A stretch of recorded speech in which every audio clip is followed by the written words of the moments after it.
Hey everybody, this is John once again, and I am pleased to be sitting with my colleagues Bill Nichols and Bob Hickey for the second Sketch Podcast. How you doing tonight, guys? Doing pretty good, John. How you doing? I am doing extremely well. And tonight we're going to talk about a whole variety of things, but the first thing we wanted to get to with San Diego just recently ending was conventions and how we as a group deal with conventions for Sketch and how important we think conventions are to the overall idea of being a creator. You want to take this one, Bill? Want me to talk? No, you talk. Oh, thanks. Um, Conventions are very important. I mean, we've been doing them. I've been doing them for 20 plus years.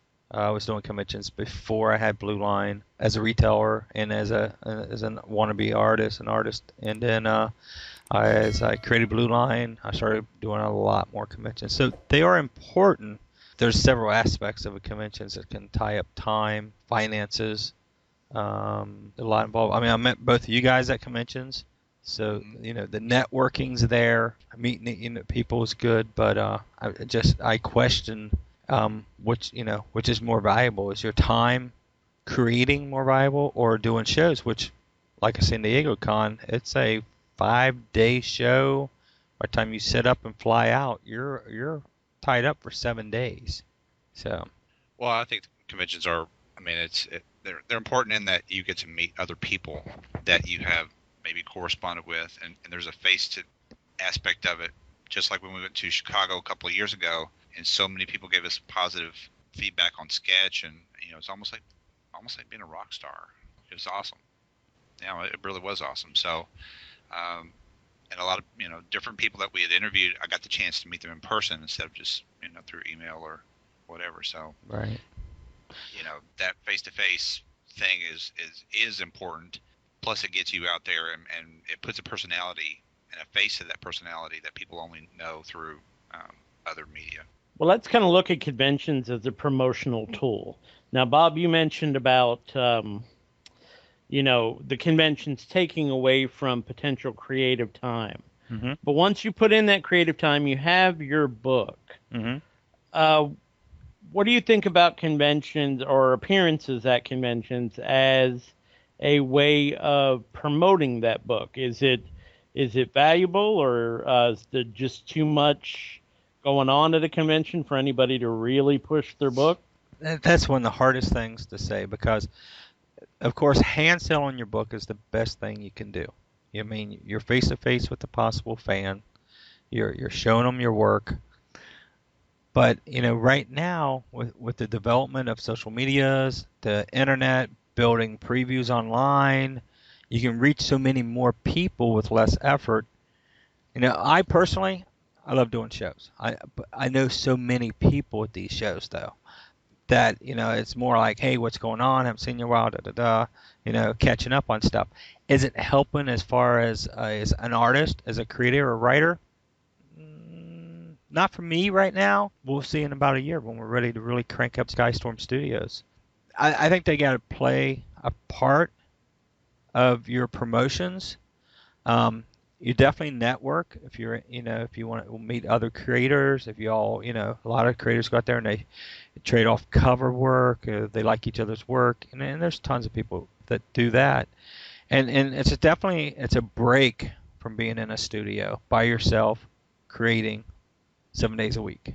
I think that's the biggest aspect for me is it's a break from the day-to-day routine.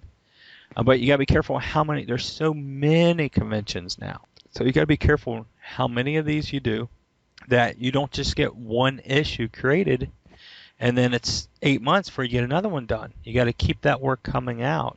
So I think you got to balance doing conventions and working your social medias and promotions that way.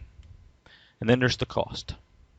Yeah, it does cost. Before we you mentioned social media a couple of times, and I want to hit on that. But before we move on to that, what do you think are the biggest mistakes that people make at conventions? Like my particular pet peeve about some creators at conventions is that they're there working the entire time, but they never look up and engage the audience. They never look up and acknowledge that a person is standing in front of their table or is walking by their table. Their head is just buried in their sketchbook. Well, there again, is the artist there to promote, or is the artist there to earn an income? If he's got a sketch list and he's trying to crank out as many sketches there at the show as he can, then that's what he's there for. He's not really there as a promotional tool for a project. He's there trying to create an income for that show to cover his expenses. Yeah, I know what you mean. And I see it on both sides. I see the newcomers out there who's got some great talent doing sketches and drawings. They're cheap. A lot of people are buying them up, so he's trying to crank out as many as he can. Then you see the big name pros sitting back there working. Basically, they've been given a seat when they're not doing their time up front in Marvel, DC, Image, or wherever they're at, you know. Right. So there again, it's an income thing. They're like, you know, instead of just having downtime, going back to the room, hanging out, because they're only scheduled for so many hours a day, they can go back to their table, either do a sketch list or actual do production work. I've seen some of them with their laptops. They're coloring before, doing Marvel work right there.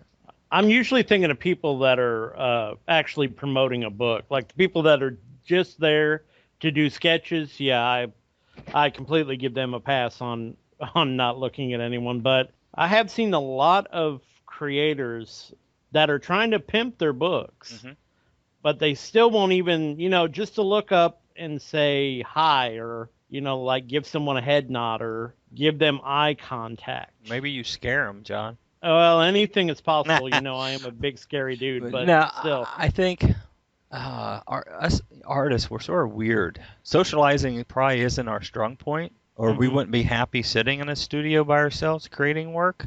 True. So I think you have a balance of people who they're not comfortable yet doing shows.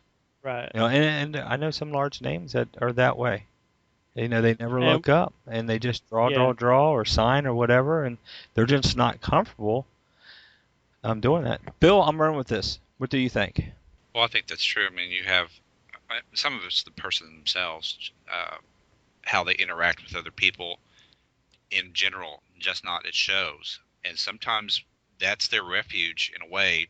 I mean, I know a lot of artists and a lot of creators are shy to start with. I mean, I'm halfway one of them, but I'm not so quiet anymore, as you probably well know. Good. Except on this podcast. But, you know, I think that it really depends on the person. And sometimes if they are so engrossed in their work, whatever they're doing, that is a way to talk to somebody about, especially with sketch. You know, that would make a great tutorial or whatever, or I've been a fan of their work, or they're doing something that I've never seen, or something that I haven't seen done that way. I think it really depends on the person. There are some people who are all about themselves.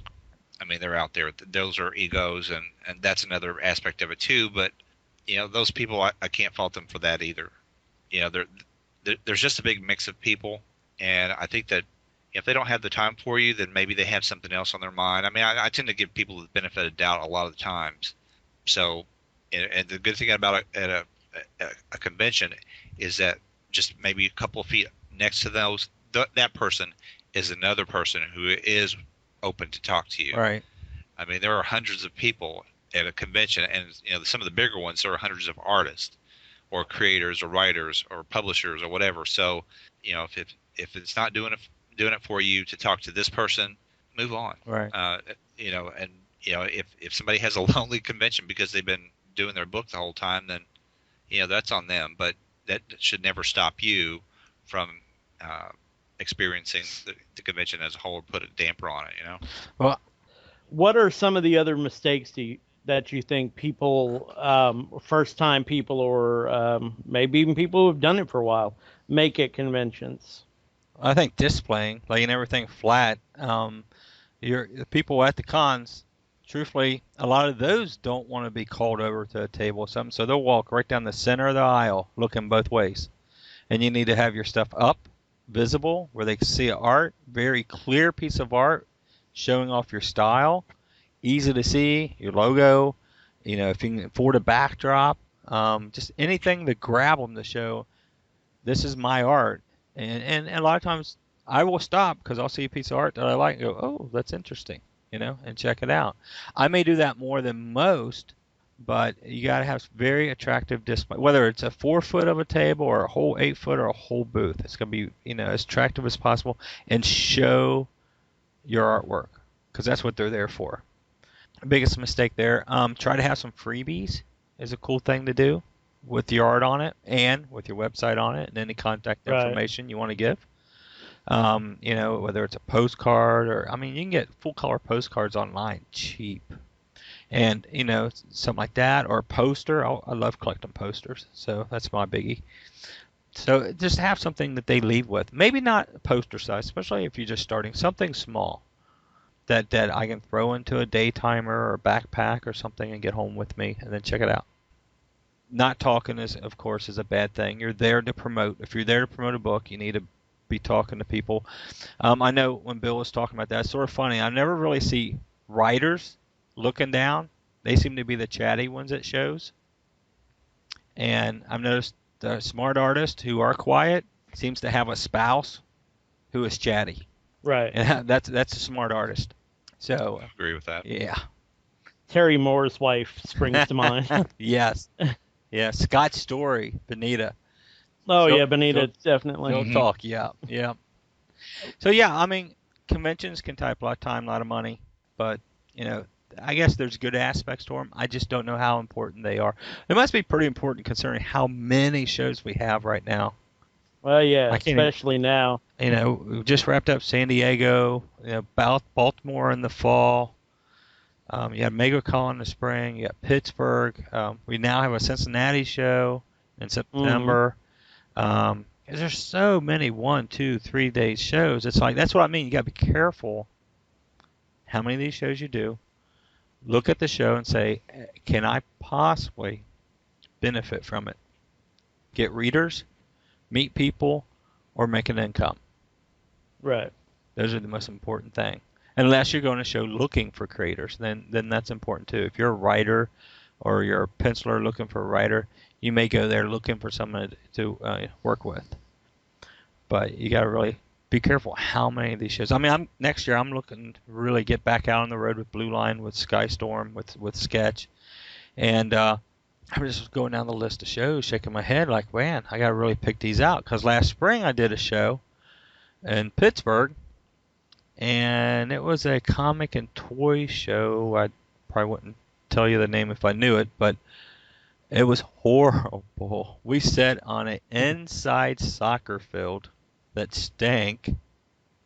It was me, my wife Katie, and Brian Polito sitting all around together with a whole bunch of toy dealers and a handful of other artists, just shaking our heads. And they had a few Star Wars. Had 2 Star Wars actors. Actually, one was C-3PO for one day. The guy who played him, I can't remember. Anthony. And Anthony Daniels. Yes. And but it was horrible. I don't even think we paid for gas. Oh, wow. Yeah. It was all, even though they had stuck comics in the name of the show, it was all a toy show. It was strictly toys.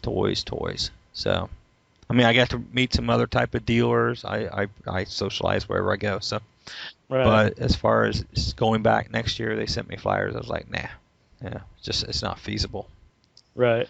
Looking forward to, I might be going up to New York. I haven't done New York. That's an interesting show. I'm not too sure if I'll set up the first time or just go and do a walkabout.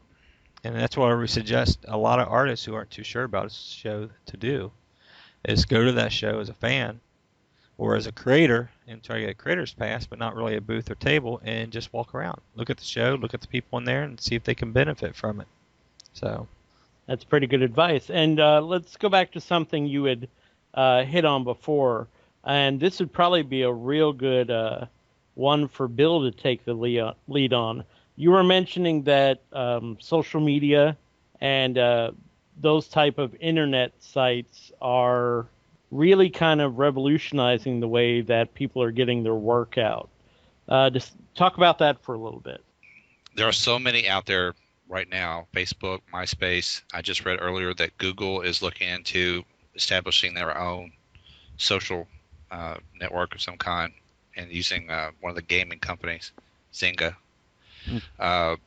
So that's going to be another one, and websites with discussion groups and message boards and forums, and some companies have those, or a lot of companies now have those attached to their website where they can have their fans actually, write letters or ask questions, that kind of thing.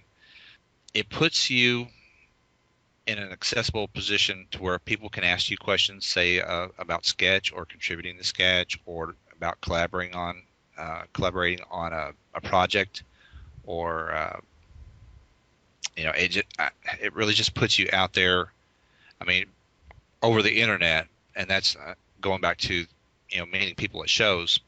You actually can put a voice and a face and a personality to that other person, but it's a way to connect, and it's a way to get your stuff out there and display your stuff on some things, and then you can use the media to focus people's attention on maybe your inking or your writing or some project that you're doing for either yourself or some company.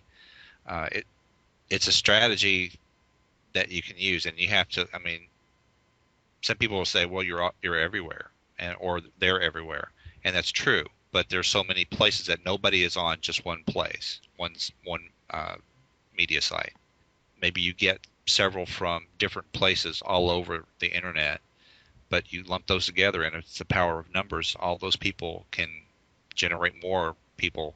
It just really depends. I mean, it's just like conventions. Picking and choosing and devoting your time to what is fulfilling, in whether it's financially or artistically, creatively, friend-wise, whatever. Which sites do you consider to be the more popular sites? I mean, we are trying to pass information on to those who are listening. So, what do you see in your experience? And well, I would say at one point MySpace was a lot more of a you heard that more. Now you hear Facebook. Well, did you hear Facebook. Dark Horse pulled out of MySpace? Because No. MySpace is focusing on music now. So actually, I think Dark Horse had something called, I don't know. I think it was their anthology going on there. Now they moved. Yeah, they had. Yeah. Yeah. They moved. I know. I hadn't heard that, but Yep.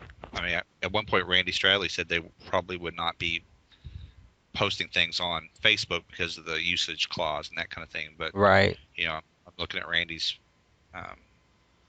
But okay, go ahead. I'm sorry. Just let them know. No, MySpace, I think, is sort of going towards the music end, but you use everything. Yeah, they're going for they're devoting a lot to music, and I think comedy acts are big on MySpace too, probably still. So. What other sites do you think? Well, artistically, you have DeviantArt, where a lot of people post their stuff, post their artwork, and that's from all over the world. Comic related, that forum has people that we know and people that we've met at shows. It has a comic related forum contains our sketch magazine forum. That actually is our sketch. Mm-hmm. Right. So now it's been merged there, and we have those people, and we met several of them at Chicago a couple of years ago, and they're great people. And now we've put a face and a name, and I met so many people that we knew from the boards that it's like, well, who are you? Mm-hmm. Which one are you? And because some of them go by screen names. Right. I just go by my name easily enough. So I mean, I'm not going to try to get clever and come up with something unless that I don't have any reason to be anonymous on that. Right. So just putting yourself out there with projects and things on, I know that there are some studios that have their own message boards too, but you can link yourself to, in your signature, you can have your website, for example, and sort of, if people like your work, they can go to, something in your signature. Like I used to tell you, always put our website in there because people will click on it. Right. Because you created an impression no matter what you do. Somehow, some way, you created an impression, and thousands. You never know who sees it. Right.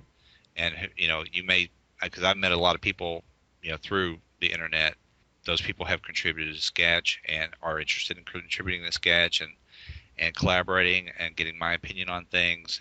I think all those media sites are valuable tools. Right. In addition to the forums and the bulletin boards and the showcase sites Mm-hmm. sort of thing where you show off your artwork and Which some people show off the writing. So DeviantArt, MySpace is what you were talking about, basically, for showing off. What about promotions? What do you think? I mean, I use Facebook because it's such a wide variety of people using it, and then Twitter because it seems to be like a on-rolling conversation. Of course, you're limited in how much you can post there, but still, I think, to me, those two, along with, business-wise, LinkedIn and Plexel and a few of them, but Facebook and Twitter is what I really try to announce anything. I mean, with this podcast, it went live. Our first one went live. You hit your social medias, right?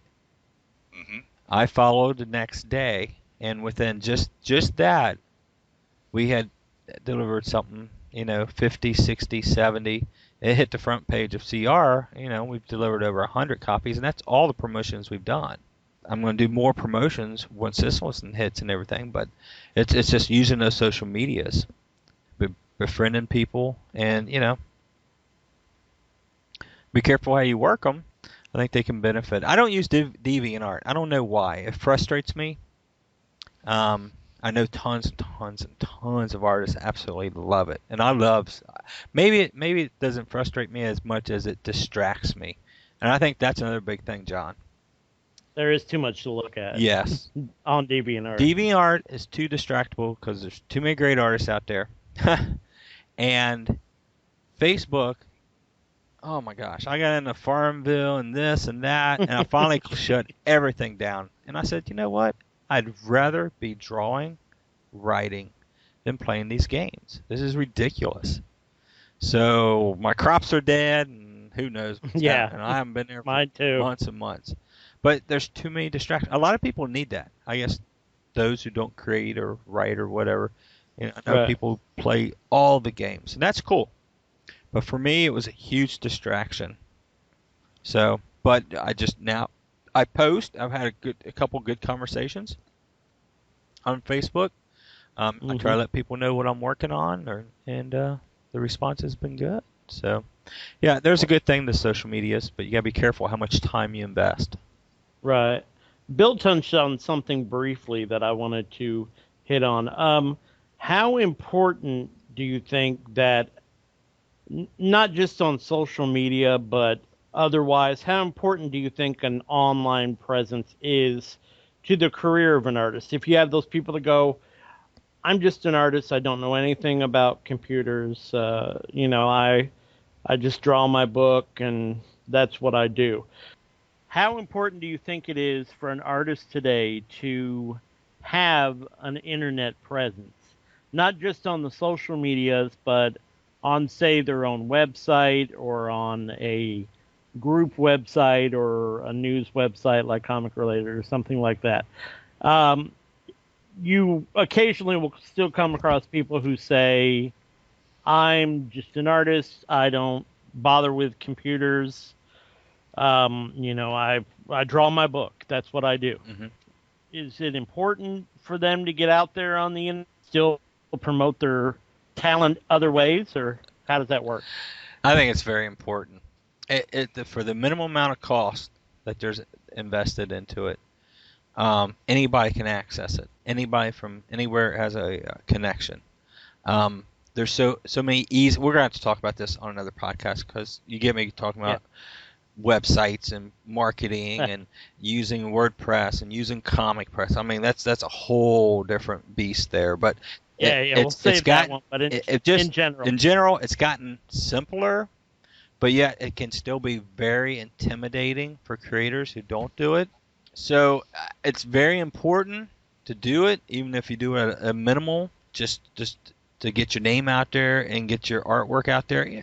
I guess maybe DeviantArt has sort of stepped in and replaced those who absolutely do not have any web skills or knows anybody. What do you think, Bill? Yeah, I mean, it takes some getting used to, and other sites have upload things too that may be unique to them. But I mean, really, a lot of those places give you especially if you have your own website or links to your, say, your eBay store. Some artists have their stuff on, online markets like eBay and maybe a couple of others, comic art fans, I think.